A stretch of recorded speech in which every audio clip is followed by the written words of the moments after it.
Good morning students. हम part 4 का अध्ययन कर रहे थे। अब तक हमने पढ़ा कि किस तरह देवेश पेड़ से गिरता है और अपने चोट को मम्मी को दिखाने की जगह डॉक्टर दादा के यहाँ जाता है और उनसे क्वेश्चन पूछता है कि आपने इतनी दवाई जो आप मरीजों को देते उसके पैसे क्यों नहीं लेते। इससे जुड़ी एक घटना डॉक्टर दादा देवेश को सुनाते हैं और सुनाते सुनाते वह उस जगह तक पहुंच जाते हैं जहां उनकी पोस्टिंग कृष्णपुर में थी। उन्होंने अपने यहाँ काम करने वाले बिरजू के कहने पर भूत में विश्वास किया और एक महिला शीलाबाई जिसे उनकी जरूरत थी, जो रात को उन्हें बुला रही थी, उसे भूत नहीं समझकर उसके बुलाने पर रुकते नहीं हैं और अपने घर चले जाते हैं। जब सुबह वह वापस अपनी डिस्पेंसरी जा रहे थे तब रास्ते में देखते हैं कि बहुत भीड़ थी।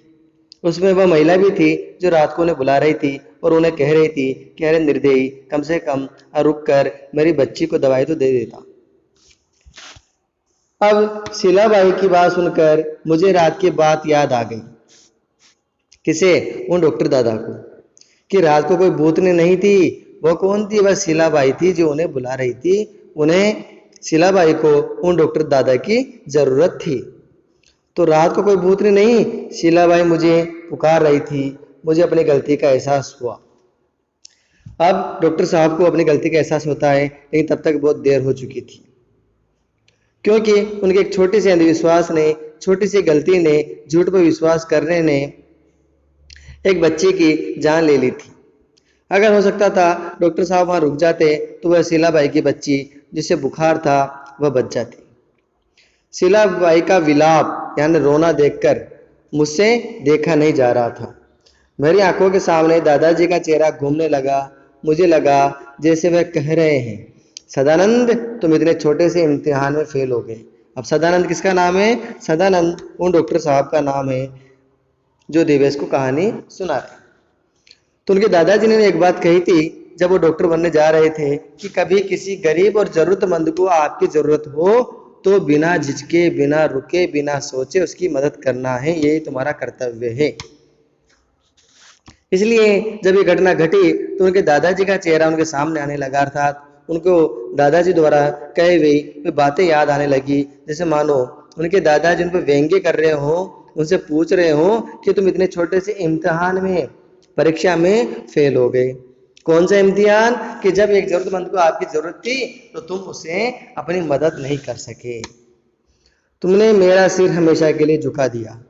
मानो कह रहे हो कि तुम्हारे इस कार्य की वजह से, इस काम की वजह से मेरा सिर हमेशा के लिए शर्म से झुक गया है। मैं कभी गर्व से ये नहीं कह सकूंगा कि मेरा पोता सदानंद एक अच्छा डॉक्टर है, क्योंकि उन्होंने बिरजू के कहने पर शीलाबाई को भूतनी समझा, अंधविश्वास किया और जिसकी वजह से उनकी बच्ची को मौत का मुंह देखना पड़ा। इसके बाद मुझसे कृष्णपुर में नहीं रहा गया। मैंने कृष्णपुर छोड़ दिया, क्योंकि उन्होंने जो गलती की थी वह गलती अनजाने में तो हुई थी, लेकिन उन्होंने उसे, उसका जिम्मेदार स्वयं को माना। इसलिए वह कृष्णपुर में जहाँ उनकी पोस्टिंग थी नहीं रह पा रही थी। उन्होंने कृष्णपुर छोड़ दिया क्योंकि वह बात उन्हें बार बार याद आ रही थी। उन्हें याद आ रहा था कि किस कारण, किसकी वजह से उस बच्चे की मौत गई, अर्थात वो स्वयं उसको अपना जिम्मेदार मान रहे थे, खुद को उसका जिम्मेदार मान रहे थे। इसलिए उन्होंने कृष्णपुर छोड़ दिया। फिर आपने क्या किया? आप अपने घर जाकर काम करने लगे? देवेश ने पूछा। क्योंकि बाल मन था, छोटा बालक था, इसलिए देवेश पूछता है कि फिर आपने कृष्णपुर छोड़कर क्या किया? क्या आप घर जाकर वापस से डॉक्टरी का काम करने लगे? नहीं बेटे, घर जाकर मैं भी काम नहीं कर सका। मेरा मन बहुत बेचैन रहने लगा। हर समय शीलाबाई का विलाप सुनाई देता। मुझे अपने आप से नफरत होती कि मैंने एक दुखी औरत की आवाज को नहीं सुना। लोगों की सुनी सुनाई बातों से उनके अंधविश्वास में पड़ गया। घर जाकर मैंने अपने पेशा यानी डॉक्टरी करना ही छोड़ दिया। पेशा का मतलब होता है वह काम जो आप कर रहे हैं, वह व्यवसाय या काम या वह नौकरी जो आप कर रहे हैं। तो डॉक्टर साहब ने कहा देवेश को कि मुझे उस घटना से इतना पीड़ा पहुंची कि मैंने अपना व्यवसाय अर्थात डॉक्टरी करना ही छोड़ दिया, क्योंकि वह जब भी किसी मरीज को देखने जाते तो हो सकता है उन्हें उस शीलाबाई, उस दुखी औरत की आवाज़ सुनाई देती थी। उन्हें बार बार ये लग रहा था कि उस सब घटना का जिम्मेदार मैं खुद हूँ, क्योंकि वो पढ़े लिखे थे, फिर भी उन्होंने अंधविश्वास में पड़ गए, अर्थात उन्होंने भूतों प्रेतों की बातों में विश्वास किया। और इसी अंधविश्वास के कारण एक पढ़े लिखे डॉक्टर से वह गलती हो गई जो नहीं होना चाहिए थी, अर्थात अनजाने में उनसे एक बच्ची की मौत हो जाती। इसी कारण, इसी पीड़ा से उन्होंने डॉक्टरी करना ही छोड़ दिया। समाज में ऐसे लोग बहुत कम होते हैं जो किसी घटना को अपनी जिम्मेदारी से जोड़ते हैं या अपने आप को जिम्मेदार मानते हैं।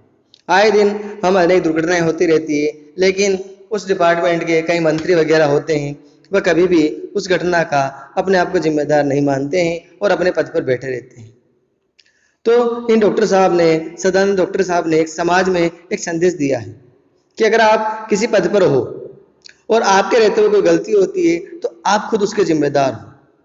तो समाज को भी, सामाजिक लोगों को भी इन डॉक्टर साहब से इतना तो जरूर सीखना चाहिए कि अपनी गलती को कम से कम माने और उस गलती से होने वाली पीड़ा को महसूस करते हुए उस पद पर रहते हुए ऐसा कार्य करें जिससे आपकी वजह से किसी और को कोई दुख ना पहुंचे। डॉक्टर साहब ने डॉक्टरी छोड़ दी। उन्होंने क्या किया, फिर उन्होंने मैंने 3 वर्ष तक फ्रांसीसी सीखी, अर्थात डॉक्टरी करना छोड़ दिया और 3 साल तक वे फ्रांसीसी सीखने लगे। मेरे फ्रांसीसी के बुजुर्ग यानी बूढ़े अध्यापक ने बड़ी मेहनत से मुझे इस भाषा का ज्ञान कराया। एक दिन पढ़ाते पढ़ाते उन्होंने मुझसे पूछा कि मैंने अपना डॉक्टरी का पेशा क्यों छोड़ दिया। पेशा मैंने पहले बताया, पेशा यानी व्यवसाय या नौकरी, क्यों छोड़ दिया। तो उन्होंने पूरी घटना उन्हें सुना दी। मैंने अपने मन के भय और अपराध की बात भी उन्हें बताई। अध्यापक ने मुझे समझाया कि मेरे बेटे, गलती सभी से होती है, गलती किससे नहीं होती, लेकिन अपना काम छोड़ देने से वह ठीक तो नहीं हो जाएगी, बल्कि तुम्हारी डॉक्टरी छोड़ने से उन लोगों को सेवा नहीं मिल पाएगी जिन्हें तुम्हारी सेवाओं की जरूरत है। अब उनके अध्यापक ने, उनके गुरु ने, जो उन्हें फ्रांसीसी सिखाते थे, क्या समझाया कि बेटा गलती सभी से होती है। आप अपनी गलती से अपने कर्तव्य का मुंह नहीं मोड़ सकते। अब आप मान लीजिए आप डॉक्टरी करना छोड़ दिया है, लेकिन अब वे लोग आपकी मदद से दूर हो जाएंगे जिन्हें, गरीब लोगों को आपकी मदद की जरूरत है। इसलिए तुम डॉक्टरी फिर से शुरू करो, गरीबों की मदद करो जिनको तुम्हारी जरूरत है, उनकी सेवा करो। पैसे की तरफ ध्यान मत दो, पैसा ही सब कुछ नहीं है, पैसे से सब कुछ नहीं मिल जाता। अपने गुरु ने उन्हें क्या समझाया कि गरीबों की मदद करो। कैसी मदद? निस्वार्थ। निस्वार्थ यानी उनकी मदद करते समय आपके मन में ये कभी नहीं होना चाहिए कि आप उनसे कुछ लेंगे। तो आपने दवाई दी तो उनके बदले आपको पैसा मिलेगा, ऐसा नहीं सोचना ही निस्वार्थ है। पैसे की तरफ ध्यान मत दो, क्योंकि पैसा ही सब कुछ नहीं होता है और जीवन में ऐसी कई वस्तु है, कई चीजें हैं जो बिना पैसे के भी मिलती है। इसलिए आप उन गरीबों की, असहायों की, पीड़ित व्यक्तियों की मदद कीजिए जिन्हें आपकी जरूरत है। और ये कब कर सकते हैं? ये तब कर सकते हो जब तुम खुद वापस डॉक्टरी करना स्टार्ट कर दो, अर्थात वापस डॉक्टर के पद पर आ जाओ। उस दिन मैंने अपने अध्यापक की बात गांठ बांध ली। यहाँ आकर मैंने छोटा सा बंगला बनाया और मानव सेवा का व्रत लिया।